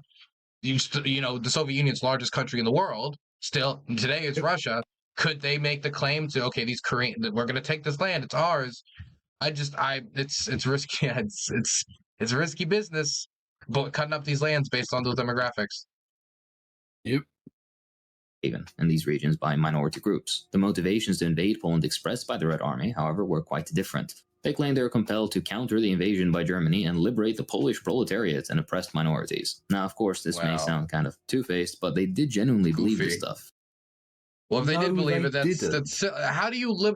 The officers that just fought for their nation's independence are rounded up and shot. Jewish historians and leaders and the intelligentsia rounded up and shot. Hundreds of over 100,000 deported. This is not liberation of the proletariat. Now, you could maybe argue that there's some people that needed to be arrested. You could argue there's these criminals or there's these people who engage in war crimes, but the authors, the rabbis, just any of the opposition, is that liberation? Did the Poles view it as liberation? Absolutely not. No. And he gets into it in a second. His interesting wording of the way in which is the committees that welcomed the Red Army into Poland and how they were formed. And the work of Kotkin goes as far as to prove as much. The Red Army used slogans of class emancipation with national liberation, which caused confusion amongst the various minorities who had their own interests and scores to settle with Poland. While the Soviets intended to rescue Belarusians and Ukrainians from mostly Polish class domination, each group found support for their own particular ethnic claims and or projects, of course. Red Army soldiers entering Poland, tasked with preparing local populations ideologically for the invasions, shouted slogans which explicitly encouraged the population to, and I quote, rectify the wrongs it had suffered during 20 years of Polish. They took land from a lot of Polish landowners and they gave it to Russian and Belarusians on collective farms. That's what's being discussed. And while doing that, they didn't. By the way, it wasn't like, oh, we're taking and we're splitting it up all equal. Again, there was killings. A lot of there was a ton of resentment built up against they alienated the Poles to empower the Belarusians and the Russians, and the rest is history. And there's still resentment in Poland for today. Yeah, he literally mentions there that Russian agents were sent in to educate the Polish people, basically to indoctrinate. They were sending in, much in the same way that, of course, Russian agents were sent into eastern Ukraine. They needed to be taught to be liberated. Bro. I was actually reading today, just while doing a little bit of research. You know, the city of Donetsk in eastern Ukraine was founded by a Welshman. Was it? Little fact for you. It was. A Welsh industrialist went there and founded once the gunpowder. Once you go before where gunpowder was invented, I start losing any and all attention in history class. Fair enough. Rule and disseminated very base leaflets, actually, that urged Polish soldiers to turn their weapons against the capitalists, the landowners, and the military officials, which similarly encouraged the local population to assault their landlords with, quote, whatever was at hand, scythes, axes, and pitchforks. Anyways, and did that work? Wait, I just want to throw out, was there a communist revolution in Poland, or was it the Red Army marched in and took everything, and the German army marched in and took everything? Yeah, where was the communist revolution in Warsaw to welcome in the Red Army over the German army? Where this it didn't happen. It was going to happen, but it started raining, so everyone just stayed at home. Yeah, but they were definitely going to do it, guaranteed. The initial brutality that occurred in what would become Soviet-occupied Poland, or reconstituted Ukraine and Belarus, the maps get fuzzy after a while, began prior to the beginning of the invasion proper. It should also be noted that most of it was selective, targeting only those of the then perceived as oppressor classes, such as landlords. This is important to mention, given that so much and rabbis and scholars and the opposition and people who were part of the old military, so officers who fought against the Nazis. By the way, that means, just to throw that out there, that while Stalin was discouraging communist groups across Europe from fighting the Nazis, they were executing soldiers who had actually fought the Nazis while they had not at that point. Yeah. And also, people forget this, it's not just them, but their families. Those 120,000 that were done, it was, like you say, it was intellectual. So, like, school teachers and their grandparents were being sent to Kazakhstan. What? How the fuck is that in any way? Like, an oppressor class? What the fuck is that about? It was absurd. As well as, like you say, killing people who had fought the Nazis. Fucking insane. Much attention is given to later mistakes, and this period gets unfairly lumped in. Later mistakes. Again, who amongst us? Look, he who's without sin cast the first stone if you haven't done a cheeky little massacre of tens of thousands. Come on now. By liberals, since they see mega landlords getting a comeuppance and their land expropriated as a bad thing. I don't, clearly. Anyways, the Red Army wasn't only handing leaflets out, they were also given substantial spending money. This was further facilitated by the ruble being declared legal tender in the occupied area on Pact. For him, it's, the landlords are not wealthy anymore and they got their comeuppance. Number one, I don't think a public lynching is cool, okay? I don't think that's good. But putting that aside, it wasn't just landlords, even though you can still make an argument against that. Again, it was all these other people who did not like the Bolsheviks. If this was Stalin in his purge era, okay? This is when he was acting most like a Pisces, okay? He was going there, he was purging everybody, killing everybody. This was the time when he entered in and did his mess, okay? It was not just, oh, we took from the money from the rich and gave it to the poor. If that's all that happened, there'd be a lot less resentment in Poland than the 22,000 officers that were killed, or the over 100,000 that were deported, or the laws that were instituted to suppress all opposition, anything that was non-communist media, not even non-communist, to be clear. There were examples of German communists fleeing to the Soviet Union who were diehard communists, who were killed because of certain things they had written about Rosa Luxemburg and being friendly with Rosa Luxemburg, who was not a friend of people in the Soviet Union, and then they were killed not even knowing that that was the reason they were being killed. You could get killed for so many minor inconveniences, and you're telling me that they've been and made a few mistakes. No, this was Stalin in his worst era doing his worst activities.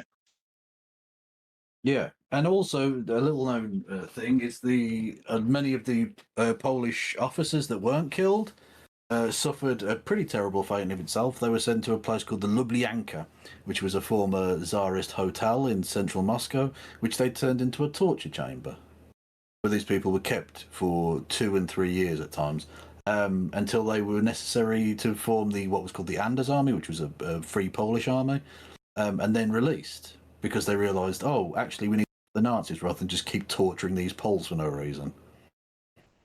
It's almost like Stalin was a fucking idiot. A really dangerous, nasty idiot. Just a thought. With the Polish currency. Exact figures are hard to pin down, but locals were shocked by the sheer amount of goods the Red Army soldiers were buying, and maybe even more surprising, doing so without haggling prices. As the Red Army advanced through Poland, a significant power vacuum pushed swiftly ahead of it. This created an immediate demand for auxiliary measures to maintain some kind of order. This led to the formation of something called the Citizens' Guard, a voluntary assembly of mostly quote-unquote patriotic, rightist citizens in various municipalities, mostly local people, minor officials, that kind of stuff. And their primary function was to aid the dwindling local governments, who had by then mostly disbanded, in order to ensure the safety of the remaining population, just to maintain order, basically. Unsurprisingly, the Citizens' Guard was legitimized by its connection with the prior right-wing regime, which influenced its ethnic and class structure, unsurprisingly. Despite the widespread anti-communist sentiment of Poland, many towns and villages. Just also point out, though, that this was clearly a matter of imperialist conquering, because they did the same thing with the Armia Krajowa later, which was the Polish Home Army, which was the resistance army in Poland during the Second World War, which after the war, because it opposed being, just occupied by a different country, this time the Soviet Union, was designated as fascist, and many of its people were killed and deported. Even though they literally were the ones who were fighting the Nazis, for fuck's sake. The Soviet Union had no interest, or the Stalinist regime, I should say, had no interest in liberating Poland. They never did, and they showed that by the fact that they didn't, when they could have done at the end of the war. Again, Russian soldiers would not leave there until the 90s. Villages turned out in large numbers to greet and welcome the Red Army. Not all were spontaneous, nor did all have local organizational impetus. Prior to the invasion, the USSR sent people ahead of the Red Army to organize receptions for incoming troops. People there to organize welcoming committees. So the Soviets sent out officers to organize people to go meet them and be happy. Like, it wasn't spontaneous, it was manufactured. Okay. Yeah. I don't what am I even supposed to take from this? Yeah, if you're taking over the country and you send people there with guns to point at people and say, go into the street and cheer, I don't think you can really count that as enthusiasm from the local population. I mean, I'm sure that in every country in Europe there are communists. And there are some communists who at the time certainly would have been Bolshevik. So I'm sure you could have found people in Poland somewhere who were probably excited, maybe even just ideologically. Especially in the bigger cities, Yeah, especially in the urban centers. But that was not the majority of the Polish population. And you're also saying that even of that population, it had to be manufactured by the invading country? It's just it was not a tremendously popular. It's certainly not viewed popular in retrospect, but it also was not popular, certainly with the Poles. The Russians and Belarusians, the Ukrainians and Belarusians that were in occupied territory, it's more of a mixed bag, but it certainly was not popular with the Poles. Yeah, I don't think it was with the Ukrainians either, because of the aforementioned famine.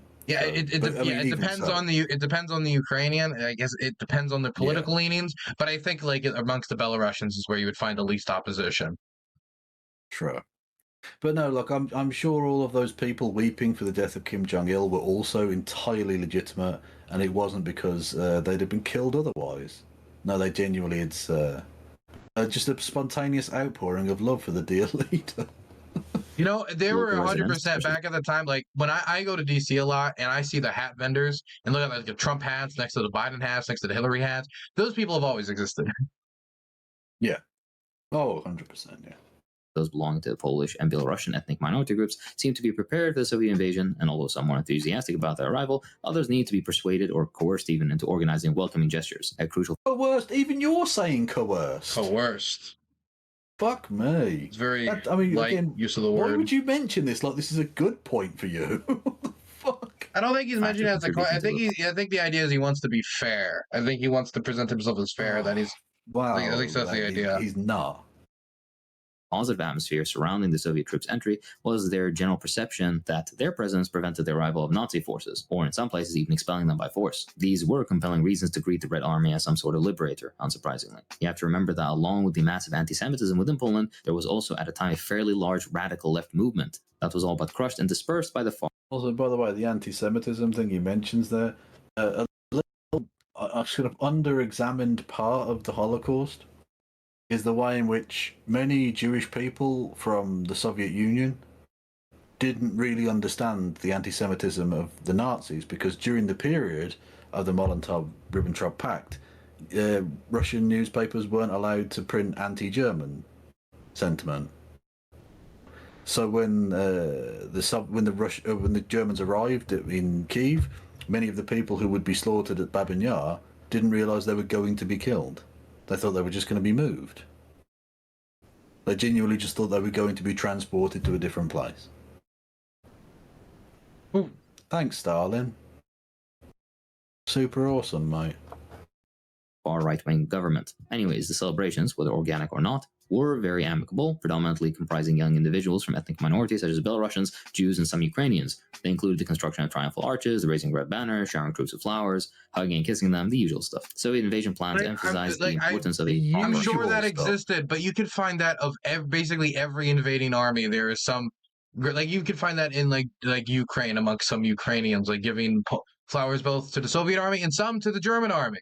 Like you could find like images of that, but Yeah. to use that as an indicator of any type of general sentiment, definitely if there's an invading army, you want to kind of, get the favor of the authorities that are going to be in power, especially if that regime in power is very, very quick to kill its citizens without a second thought for political disloyalty.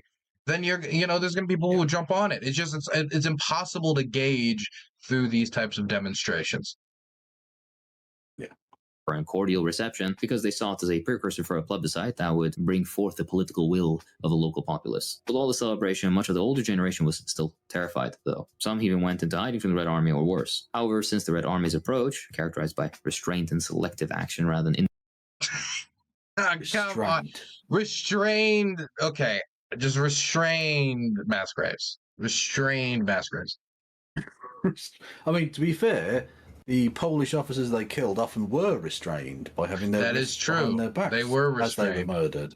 Physically. So technically, restraint was a thing that was used by the Soviet army. Restraint was a concept comprehended. Yeah.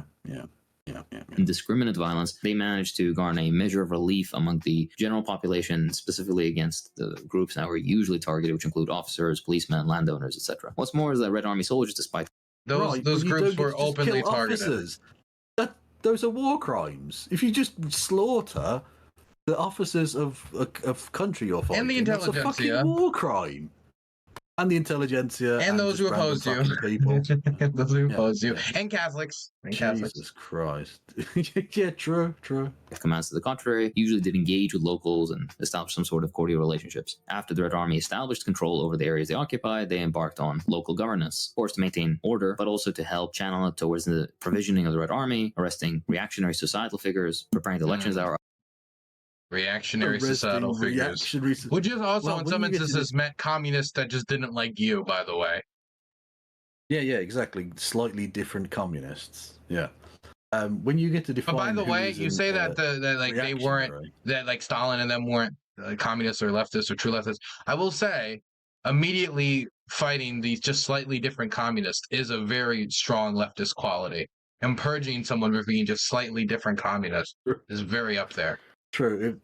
The group that leftists hate most is other leftists. Definitely. That's very true. Upcoming. For the next 20 months, the region that the Soviets occupied experienced a heavy dose of electoral politics. There were 3 different elections, 2 of which were... What are you fucking talking about? Again, if you've got, in the same way that the plebiscite in Crimea, if it's held with armed soldiers on the streets, and one of the options is let these armed soldiers take over this land or not, that's not really a fair election at that point, is it? There might be a little bit of intimidation taking place, I reckon. Especially when you've then also purged that place ethnically. It's not really democracy. Stop calling it that. Were within the first 6 months of the occupation. The United States didn't bother to do that with half the places they occupy, and their explicit goal is apparently democracy. Anyways, I have relevant reading recommendations.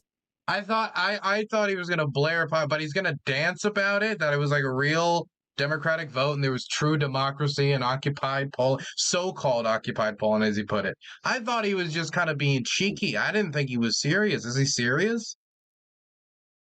Yeah, no, he's very serious. I thought he was just kind of throwing out like party mumbo jumbo because it's just a party mumbo jumbo. But then he like stands. He's gonna like stand on it. Okay. Okay, sure. It was tankies, man. Very democratic. Some genuinely whack shit. Yeah.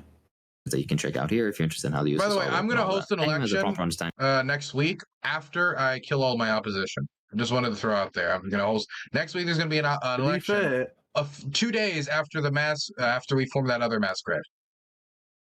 Yeah, but to be fair, look, if you look at Vladimir Putin, it's been very successful as a strategy for him. Yeah. You know. If you just imprison or kill all, if all of your opponents fall out of windows or drink some polonium, you get like 90% of the vote. I mean, I don't know if the people seem to love it. Like, there is a way that elections could work in theory in the Soviet Union, but by this point in the Soviet Union's history, that theoretical idea of Soviet councils and like it was long dead. It was long dead. Yeah. It was dependent upon party loyalty, not popularity, that pushed you up the ranks, and dependent upon you not being a threat to Stalin that got you thrown out of a window. You know, it was dependent on a lot of things. But let me tell you, the immediate wants of the Polish population, I do not think that was high on the Soviet consideration list. No. How the Soviet system worked isn't surprised by how the Soviets operated during the occupation as it relates to civil engagement and participation. Now, it should be clear as to why Western sources demonized the USSR and tried to put the Red Army in its conduct on par with the Nazis. The USSR stayed mostly true to their principles during the occupation of Poland. You know what? I will say that the Soviet Union did stay true to Stalin's principles during the occupation. I will agree to that. To Stalin's principles during the occupation. Well, like, I'll agree to that. How can you say that supposedly a theory of anti-imperialism, which communism is supposed to be, I think, stayed true to its principle during the occupation of a foreign country? He believes that it's the liberation of their proletariat, and the only other option was complete conquerance by the Nazis, which I disagree with that. I disagree with both of those premises, but that's how he views it. Like that's like a married bachelor. It's just they're the opposite thing. Jesus. It should also be clear just how nonsensical the claim about the Soviets and Nazis conspiring to partition Poland is. Rather, the Soviets nonsensical. He shows on screen the words where they're going to split it up by the Vistula, which they proceed to do, and then say it's a nonsensical claim. When he presents the claim of it on his own show, he just didn't treat it like it was a claim that it was, and didn't read the second portion of the quote, which contained that part. Yeah, and literally he's just explained that the Nazis took over a bit and the Soviets took over a bit. So is that not them both taking over bits of Poland that they'd prearranged to take over based upon an agreement that they kept secret for no real reason, apparently? because apparently it was fine and dandy, and everyone would have been super cool with it. Why would if these again? I just want to throw out there because we're getting near the end. If there was nothing to hide about what happened here, why were there secret protocols in the first place? Number one, and number two, why was it so embarrassing? And why were there denials and this feeling once it did get leaked to the public, only to be completely finally leaked only after the Soviet Union collapsed. And by the way, it was against the law to treat about the Molotov-Ribbentrop Pact in Poland until the Soviet Union's collapse, or near to the Soviet Union's collapse, to have an open, honest conversation about what happened, because they knew it was unpopular. It's part of the reason why it was secret. Yeah. And ultimately, it would be one of the things that would bring the Soviet Union down. Because those Baltic states went, well, fuck this noise. We're going to go independent then. And they all decided that they were going to chain their arms together, and somehow that worked. Yeah, that was actually pretty fucking dope. But, In the Soviets' attempts to save as much of the Polish population from the violence of the Wehrmacht, unsurprisingly, there are several reasons, and not all of which were They decided to save them from Wehrmacht violence by deploying their own violence. Yeah, exactly. There's no need for the Wehrmacht to do it. We'll do it for them. Because obviously, Soviet bullets are the people's bullets. And they did it by killing the people who actually fought the Nazis. They did it by killing the people who fought the Nazis. True. Also, this is a 20-minute long video of him just basically making excuses for Stalin making a pact with Hitler, even though he called it there was never a Hitler-Stalin pact. Amazing. Preferred to that of the Wehrmacht and the Nazis, except for a select segment of anti-Semitic Polish people and Ukrainians. Do you think Stalin gave a fuck about anti-Semitism? You think he was going in there to save the Jews? Because he didn't. There are like virtually no Jewish people there now, because he stood by and watched the beginnings of the Holocaust happen. He set up the geographical boundaries upon which the Holocaust would happen. Ridiculous. Poland, who preferred the Nazis because Judeo-Bolsheviks and all that. Regardless, they were greeted warmly by the population, and even though not all were locally organized by enthusiastic supporters, the conduct of the local populace seems to indicate that most people saw them at a minimum as the lesser of two evils. Doesn't make everything they did right, but historical nuance is a interesting and fun thing to discuss. I look forward to random 14-year-olds complaining in the comments because I didn't say Stalin ate Polish babies. And a final addendum, this one will just be a bit rambly. For the love of God, please don't misunderstand me. The Soviets made many mistakes in this. Maybe you could get away with a joke like that if he didn't basically just brush over all of Stalin's crimes during the entirety of this. And all of the instances of violence, he just calls it as largely controlled instances of mistakes. It's like, come on. If you were just more upfront about what happened, right? Like if I just said the big oopsie of slavery or of people in servitude, if I was upfront of the tragedy of slavery or the horror of slavery, if I start referring to it as the big it feels like you're not taking it seriously, like it's not being treated like a serious issue. Because he doesn't see it as a serious issue. Basically, he's absolutely fine with it. Because again, it's fine when we murder people. It's not fine when anyone else does anything even slightly. I don't even know if he's fine with it. I just think he wants to justify it as being an acceptable sacrifice that Poland had to make in order to fight the Nazis. Well, no, that's what I mean. I just don't think he made a compelling case either. I think no way. He hasn't made virtually any case whatsoever because the history is against him completely. But when I say he's fine with it, I don't think he necessarily is in favour of killing tens of thousands of people. But if you're prepared to excuse that away on the basis of some political program, you're kind of a monster. That's not a cool thing to be okay with. Again, arresting certain people who've committed crimes, fine, and I'm sure there were Poles who did deserve punishment.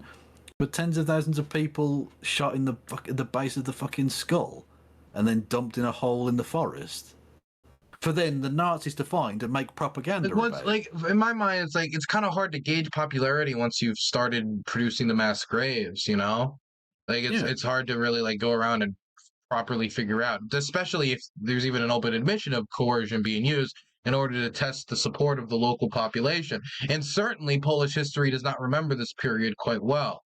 For me, this felt like he was debating somebody who like, number one, thought that the Soviet Union and the Nazis were, number one, the same, which you can deny them being the same and also say it was bad for the Soviet Union to invade, and that it had to be specifically the terminology of a military pact. When, by the way, I like a military alliance. Most ways I hear pact sometimes used. Non-aggression pact is usually how it's explained to me. In fact, I would go further and say that in my American-centric education, I was not given enough details for how in-depth that cooperation went. I was just of the understanding that once the Soviets signed the non-aggression pact, that was we almost kind of brushed over it in my history class. Now that might be different for other people's history classes, but that was not something that was particularly focused on. Yeah.